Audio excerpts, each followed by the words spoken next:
About number one offense in the league. And Jokic putting up monster numbers again, but particularly lately, the rebounding numbers have spiked. 15 a game over the last 7. You saw him doing some work there on the offensive glass again. He's called for the foul, his first. Denver's won 11 in a row. It's the longest win streak for the Nuggets since 13 straight back in 2013. So it's the longest win streak of Nikola Jokic's career. He's upset right now with Pat Frere because he thought it was a foul on the floor, not in the act of shooting. And Vassell at the strike.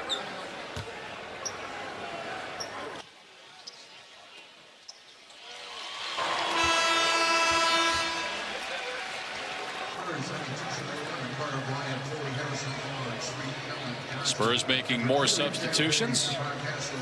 Carter Bryant, an outstanding rookie out of Arizona, checks in. Now Denver had a stretch where they were 9-12 over a 21-game period, and a lot of people were wondering if all the injuries had just been too much to overcome, but they got healthy. You just touched on Jokic's numbers getting better, and Denver's not lost in 3 weeks. Career year out of Jamal Murray as well, and just been a constant through all the injuries. Foul on Keldon Johnson is first. And, you know, Denver, this stretch they've hit here lately, it's almost been autopilot the way they've operated offensively with their efficiency. And David Adelman said he just thinks that they're processing every type of coverage that Jokic is seeing better than they did last year. Jokic missing. Roddy fouled on the putback try. And the 6'5", 255-pound David Roddy will be at the line.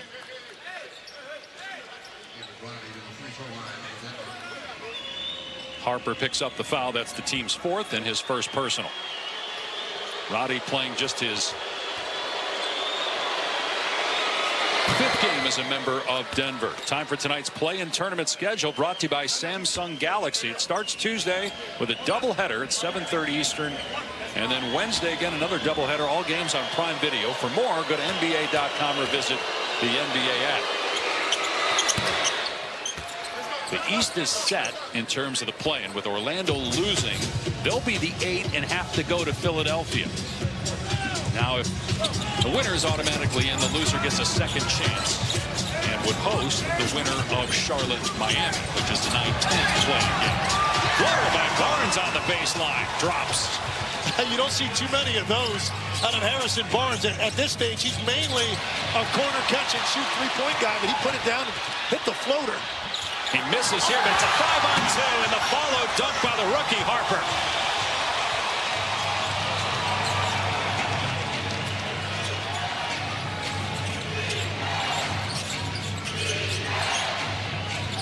Roddy, good pass. Jokic with the floater. No. Able to get his own miss. And a San Antonio foul. He will go to the line as we're in the penalty.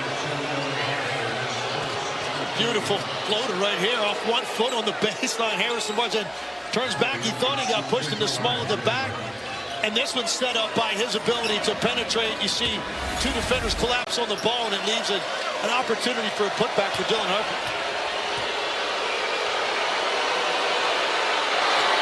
San Antonio right now is utilizing the defense that Jokic is going to see a lot in the postseason. Smaller players on him and trying to front him at the top of the key to take away those elbow and top of the key touches that he loves where they run their offense through. So it's interesting to see Mitch Johnson and the Spurs utilizing the type of defense that's going to be much more prevalent against Jokic once he gets into the postseason. How much of that, though, is because there's no Wembanyama? I think part of it is honestly they're going to tinker with some stuff tonight and take a look at different ways to guard him, knowing they potentially can see him down the line. Bryant drills a 3. Carter Bryant, another young Spur who's played better and better as the season has gone along. He's now hit 10 of his last 12 three-point shots. Pickett short on his triple try. And San Antonio looking to regain the lead. Vassell blows by Jokic. Good play by Roddy to strip it. Curtis Jones gets it ahead. Strothers, 3 in and out. Roddy. Jokic keeping it alive again. And he's fouled again. He's already 4 for 4 at the line, and we'll get 2 more here.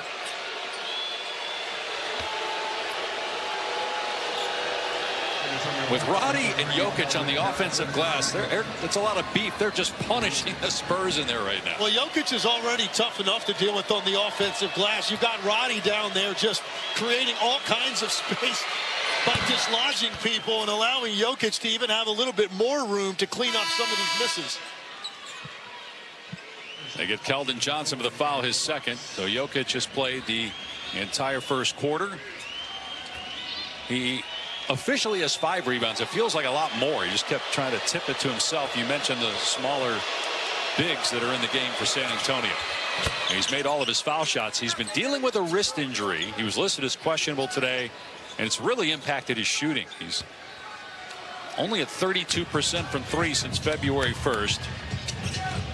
Overall, the number's still very good, but that's been a concern all year. The wrist. And a foul here on Denver on the Johnson drive, and he'll shoot 2.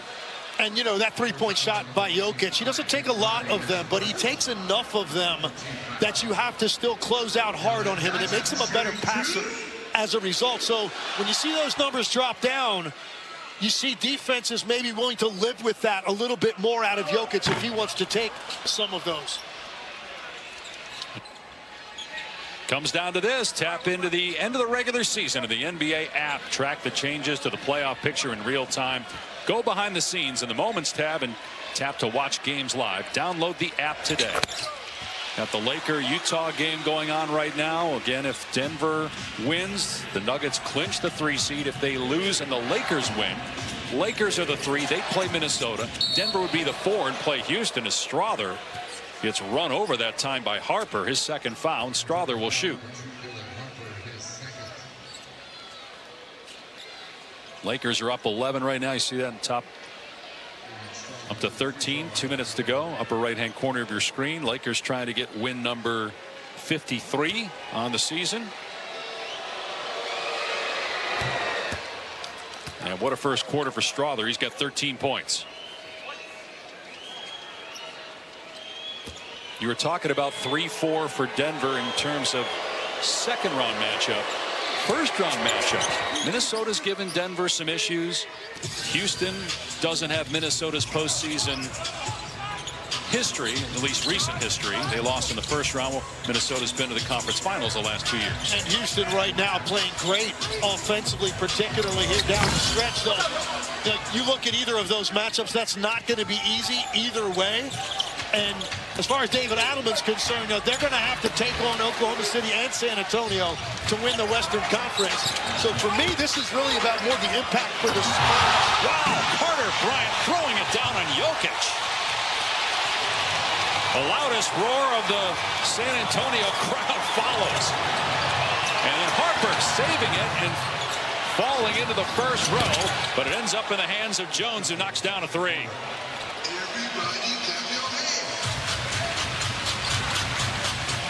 Fox on the baseline, nearing 2 minutes to go in the opening quarter. 5-point Denver lead. Barnes, 14-footer, drops in. That's just a fact right there, playing at his speed. Very patient, got the defender on his back and just kept him there and had that short little push shot available.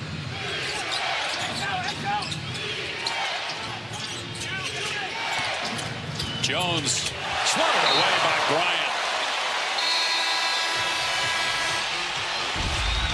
But Carter Bryant has this place rocking here early. Hits the 3, and right here, just bully ball over the top, showing you that raw athleticism and a block shot to finish off his sequence. San Antonio down 3 early. Bank Center, the San Antonio Spurs headed to the playoffs for the first time since 2019. 62 wins this year. They had 34 a year ago. Mitch Johnson very much in the NBA Coach of the Year conversation. Victor Wembanyama in the MVP Defensive Player of the Year and First Team All-NBA conversation. Spurs trail by 3, though. Barnes on the step through, gets the leg. Nearing a minute to go. Harrison Barnes very aggressive here offensively, and he's a guy that's got a ton of playoff experience. It's something that they're going to be counting on once they get into these matchups. Carter Bryant to to the top floor to swap that one away. Missed three by Barnes on the other end, but Keldon Johnson then can't finish, and a foul. Jokic will shoot on the other end, but how about the energy and athletic ability of Carter Bryant? Well, he has just consistently gotten more playing time literally every month of this season in his rookie year, because he can make plays defensively, and that's primarily what jumped out at you when you watched him before the draft. But now he's starting to get more comfortable on catch and shoot opportunities and taking advantage of some transition situations as well.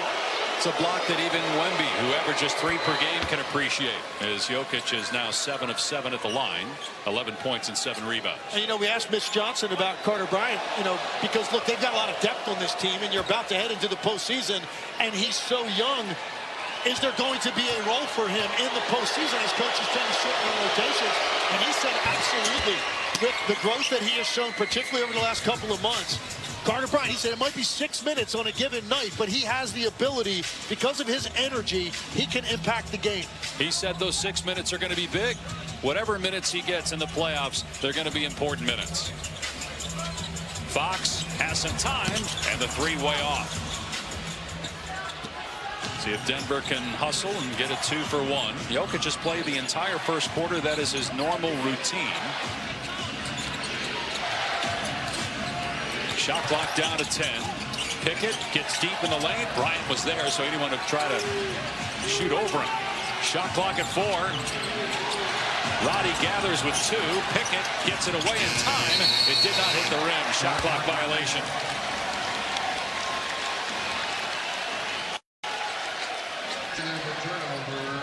Spurs ball.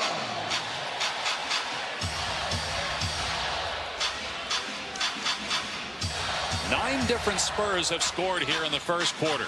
Harrison Barnes with 5 seconds left. Almost has it ripped away. Barnes, this is the runner, and the quarter comes to an end.